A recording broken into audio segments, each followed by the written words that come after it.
Welcome to the Libertarian Counterpoint. I'm Richard Fields. On the program today, we've got Janine Kloss, the Executive Director of the Sacramento County LP and a colleague at Foundation for Harmony and Prosperity.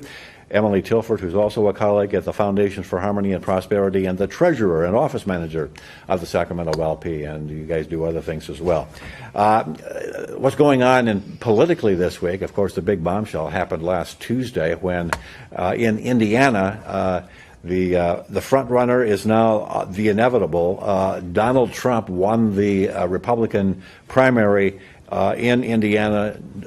Ted Cruz dropped out. A day later, the guy from Ohio, whose name we forget, he dropped out. Kasich. John Kasich dropped out.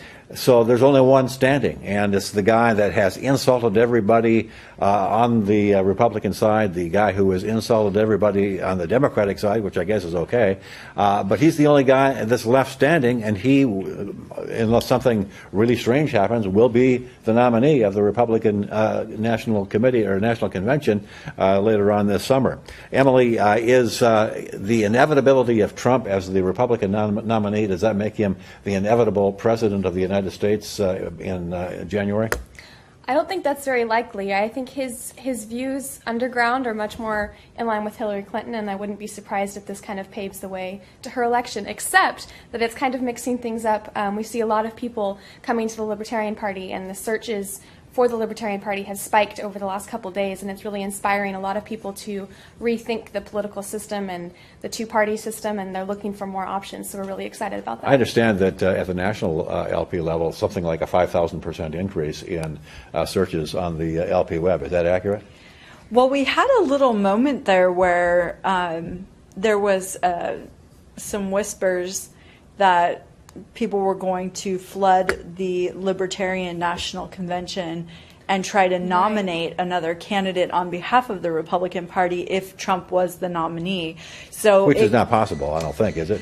I was told that it's impossible due to the way that the bylaws are written, but I can't guarantee that. All I can say is that there's a large influx. There's a lot of people who are interested in the Libertarian Party, which we are totally fine with. I think sometimes changes occur because of weird random things like this. Trump was a complete fluke. He wasn't supposed to make it that far. And now the Republican Party is really left with either the options of sabotaging their own candidate, which a lot of people want to do. From the Kochs on totally down. Supplanting the candidate with a completely different candidate at the National Convention. Or well, they can't do that if he walks in with 1,200, whatever it is he needs. I believe they can. There are rules that they can. Well, unless they change the rules. No, the rules are already in existence. The rules are in existence to deny him a first ballot win? I don't think so. They can bring in someone who hasn't even been running. Of course they can, but only on the second or third ballot. On the first ballot, the delegates are bound. Well, however they do it, that's now they can change the talk. rules. They can change the rules. I may be wrong, but I believe with Ron Paul in the election the last time, they actually changed the rules so that they were unbound delegates. Yeah, they did. Well, no, they did. They changed the rules for Ron Paul at the convention. At the convention before the nominating process. Yeah, and they did. They absolutely did. And there has been talk about them doing it again this year. But the last I heard is that even the most squirrely Republicans are not quite that brazen that they. Well, that's their third option, right? Is to rally behind the candidate. Behind Trump. So they have those three options. Okay. Those are the paths they have now. And what's so startling to me is that Cruz dropping out started this domino effect, okay? Cruz was supposed to be the craziest Tea Party, conservative.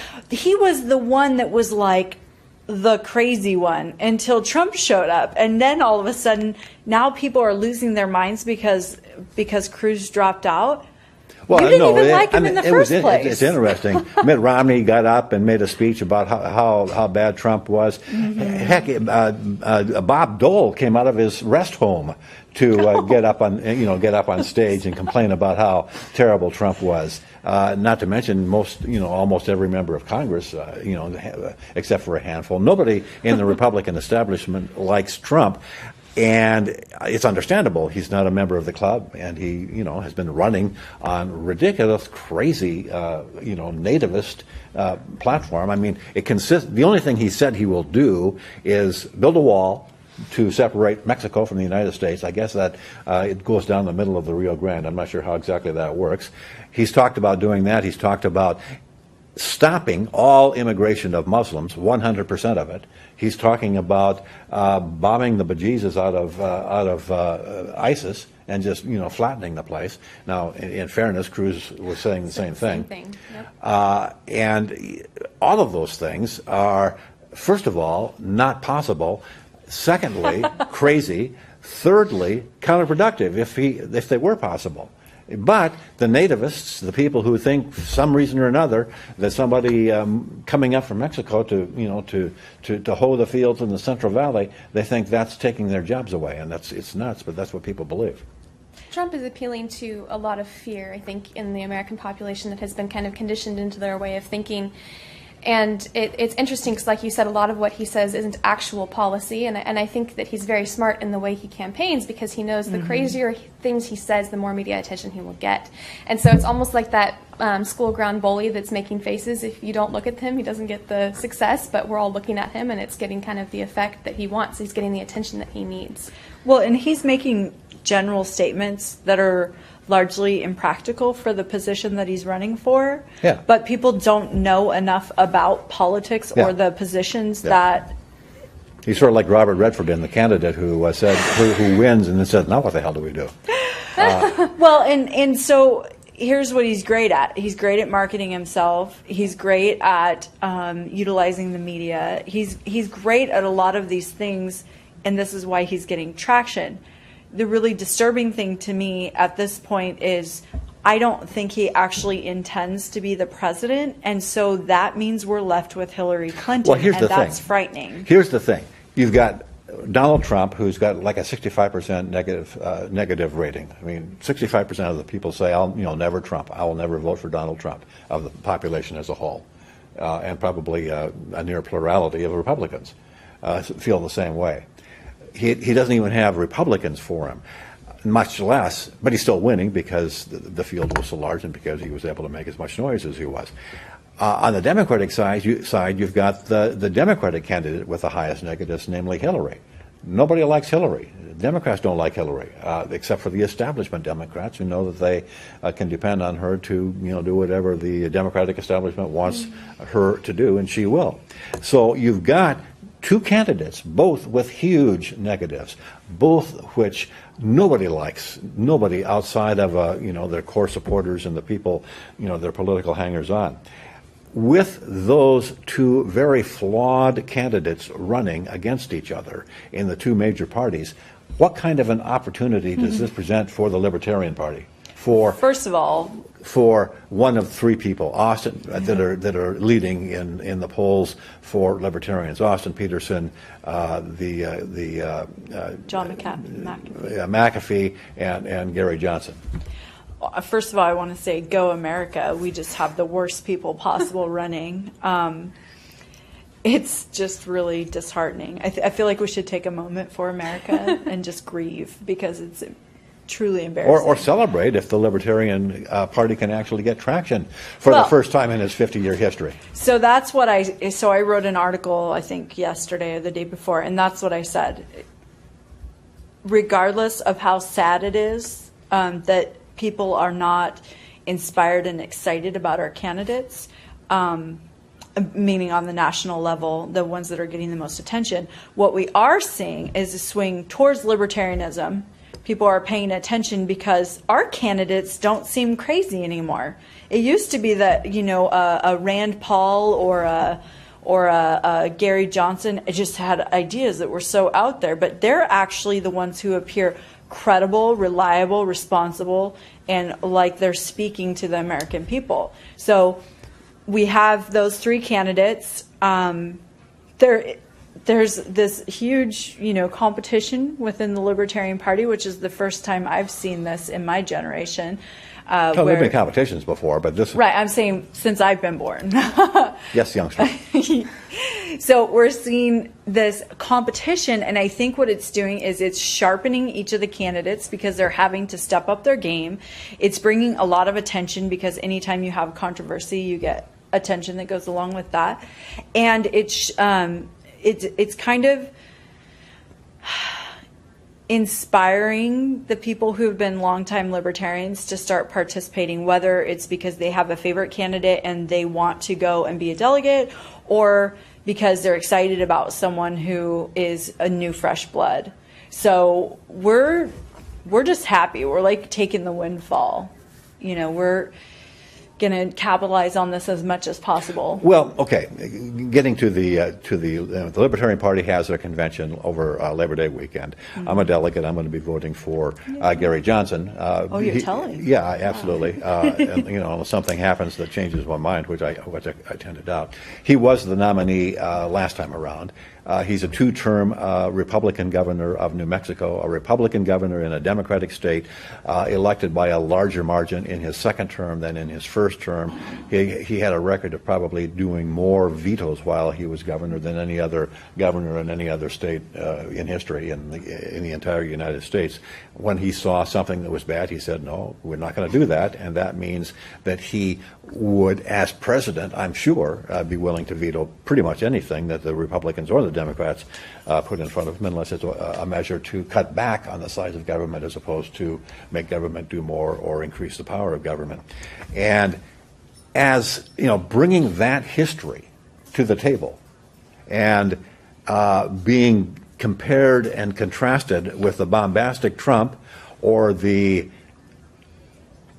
totally corrupt Hillary, he's the adult in the room. Right. Am I wrong? He is, and the interesting thing is that doesn't always get you very far. Sometimes when you look more like a reality TV show, you get a lot more attention. That's just the dumbing down of America that we've been seeing for decades. Yeah, I guess. But by my logic, Kasich should be the nominee because he was the. Well, but the interesting thing is that Gary Johnson recently polled 11% compared if he was up against Trump and Clinton. Well, that's interesting, yes. And that's one of the few polls where his name actually is being floated. Rasmussen did a poll recently in which they said, okay, if there's an election between Hillary and Trump, who are you going to vote for? And the way they reported the results was, I forget what, it was a split between Hillary and Trump, both with a plurality, but they said 16% say they'll vote for another party, an unnamed other party. Right. Name the damn parties in the polls. I mean, Rasmussen, Gallup, all the rest of you guys, name the party. Put Jill Stein on there. Nobody's going to vote for her, but put her name on there. Put Gary Johnson's name on there. Some of the entrenched political mechanisms we have are sort of tiptoeing into this concept of including the Libertarian Party. And so it was a really big step for that particular poll to, by the way, assumptively name a candidate for the Libertarian Party, even though we haven't even Well, they do that all the time with the major parties. I mean, they do. They're just guessing based on who's the most popular. Yeah. So for him to get 11% is just phenomenal. I mean, it is to a level that we just haven't seen. And that will kickstart some of the other polls to include him or consider including him. And I think there's 6 or 7 major... Or dig in their heels and say, no way, we're not going to include him because we don't want that to happen if the polls are, in fact, controlled by the deep state. I'm shocked by the amount of people who work in the everyday mechanisms of our political system who are waiting for this, who are hoping and praying that people like Emily and myself, yourself, who worked on this and are pushing these ideas, that we make headway because they want to come out of the closet. It's time to come out of the closet. Well, that's for sure. Yeah. Speaking of the closet, we've got a debt problem in this country. We've got a federal debt problem, $19 trillion and counting. We've got a state-level debt. Pensions in California are causing a debt problem that's probably insurmountable, and it's not just California. It's also Illinois and a number of other states. And we have a territory, the territory of Puerto Rico, that that has a huge municipal bond debt problem, and they just last week did their first municipal bond default. They said, "So sorry, we can't make an interest or a principal payment when due." Now, it's the first in many, many years for a municipal bond to be defaulted on in the United States. Is it a harbinger of things to come in other municipalities and states where borrowing has been a little bit over the top? Well, for those of you out there who are like me, a harbinger is like a Omen. indicator. Omen. An omen. Yeah. Our municipal bonding in California especially, I don't know about all the states if they're this bad, but it is absolutely horrific. There are people who are making money 5 different ways, the same company making money 5 different ways. A lot of the local municipal financing is completely bypassing competitive bidding, anything rational, really. They're getting kickbacks personally. They're getting fined by FPPC. We have so many examples just here in Sacramento. And what you're talking about is the local groups are paying these consultants, then the consultants are running a campaign, then they're underwriting the bonds, they're their financer, and then they're selling them to Wall Street. And a lot of them are actually buying the worst of the worst bonds. So I think California on its own is bad enough that you don't even need an omen from anywhere else. I mean, it's truly terrible, and it falls on the shoulders of the landowners. Well, speaking of California, one of the benefits of having a more visible presidential candidate in Gary Johnson, whoever it turns out to be, is that the Libertarian Party as a whole will get a little bit more visibility all the way down the ballot. Are there any people running for office in California in particular, down ballot, who stand a chance of making an impact?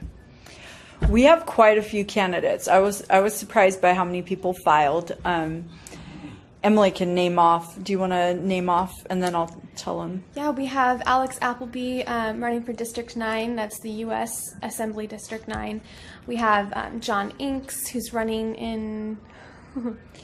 He's in, like, Meadowview? Yeah. And Jeff Hewitt running for Assembly as well. And those are just a few. I mean, we have long lists of people from all levels, whether it's state, local, city council, Senate. Senate, that's true. And it's really exciting to see people who have really energized, active campaigns going on in California right now. Are you talking about energized, active campaigns where they're actually raising money and buying yard signs and buying yard signs, doing polling and showing up in the newspapers and going interviews. to the candidate debates and and buying television time and radio time? Yeah, it's very exciting. Good. Well, and getting some media too that's media. Always cool because it's free. So I just actually today, Emily was kind enough to come around with me and do the whole process. I just filed to be a write-in candidate for my assembly district, and that covers most of the core of Sacramento, including like Sacramento City, and then a little bit of West Sac, which is actually in Yolo County. So I'm collecting signatures now. And then what's really cool is because only the incumbent filed, if I get the most write-in votes, I'll actually appear on the November ballot as a Libertarian. As a Libertarian. As a Libertarian. So you would actually see the word Libertarian on your ballot again. Well, that's fantastic. Isn't that? Yeah, that's absolutely fantastic. Yeah. And we're announcing it here, so you are like super special. You get the super special exclusive news. Yeah. And where can people go to make contributions to your campaign? I haven't even set that part up because we are literally just getting signatures, and then we need to get the word out. We always take checks, but we'll be setting up my website this weekend. Okay, yeah, so and that's just JanineCloss.com. JanineCloss.com will be your website? Okay, and so watch the website under construction. And, Yeah, it's under and construction. in the near future, people will be able to go to the website and make campaign contributions. Yeah. And in the meantime, we're going to do a whole Facebook rollout. So we'll be doing videos and memes and stuff to remind people, and especially to tell them how to spell my name, because it's a little bit of a challenge. Klaus, how hard can that be? Well, you have to write my first name too. Oh, I see. Okay. Well, Janeen, right? No. No? No. I-N-E? Yeah. Okay. Janine. I saw that spelling the first time you sent the email, and I was like, that's not my name. Well, thankfully, the registrar of voters accepts some misspellings, but we're going to try to get it as close as possible. We're gonna have like yard signs that like spells it out really with a huge I. Yeah, and we'll have some videos too. It's kind of fun to make fun of, because I think what people will remember is they'll kind of have it in their head. So the main thing is making an impression, getting people aware that we're doing a writing campaign, mm-hmm. and then also hopefully remembering enough of the letters that they can interpret, that the write-in board can interpret their meaning. One of the reasons why the negatives are so high on the presidential campaigns, we know why Trump is negative. Women don't like him, Mexicans don't like him, blacks don't like him, and not a whole lot of other people do. He's a uniter. He unites everybody in not liking him all that much. But one of the reasons that Hillary Clinton is not liked is because of her long history of basically corruption, everything from her law firm days to the Whitewater scandals to basically running cover for her husband's philandering to the tapes, not the tapes, but what was tapes, the email scandal that is still under FBI investigation. Now, two things have come out in the news in the last couple of days. One, that a Romanian hacker by the name of Marcel Lazar, known in hacking circles as Guccifer, has been arrested for other malfeasance, and he's from his jail cell did an interview telling Fox News that he successfully hacked Hillary Clinton's email, got to it through Sidney Blumenthal's email, and he said it was easy. Another news report that came out today is that, this is from CNN, saying that the FBI was about ready to wrap up their investigation into the Wiregate controversy, or the wiretapping controversy. The question I have is there going to be a time when Obama tells the FBI to book her before the actual convention or the election, throwing the election to Sanders? Well, I think there's a really interesting human tendency. Sometimes we believe that certain people are untouchable. But honestly, that shroud can go away rather quickly depending on the tides and who's involved and who gets mad at who. It's all human nature. So, can they? Yeah, they can go after her. They can take her down at any point. I have seen the Democrat Party viciously take down their superstars time and time again. It's something that they're known for. They are relentless when it comes to, they build people up and then they tear them down. Is this her time? I have no idea, but I think it's really funny that this hacker was able to access the information that the FBI so desperately couldn't or chose not to, and she couldn't even recover. And anyway, that whole thing was just such a hoax. But then you also look at things like the iPhone, and it was so easy to actually, I think was the FBI paid like $1 million? Yeah, they paid some tech firm to some ridiculous amount of money to do something that was relatively easy. John McAfee said he would have done it for free. Well, the point behind that whole thing, which is much of the point behind a lot of the things that come to light in the news, was actually just to try and pressure. They just want to get into all phones. That's what they're talking about. Apple into performing a function that they wanted them to do. They just wanted a backdoor. That's what that was exactly. all about. And I feel like that's the running theme with these kinds of issues. There's true issues, true problems that need to be exposed, but they're being used for a very specific purpose to consolidate power. It's all about we had convenience. another really interesting series of announcements today. The FDA has announced that they are going to begin the regulation, very serious regulation of vaping. And at the same time, the Governor Brown of California, signed legislation raising the smoking age to 21, and as I understand it, including vaping in smoking regulation.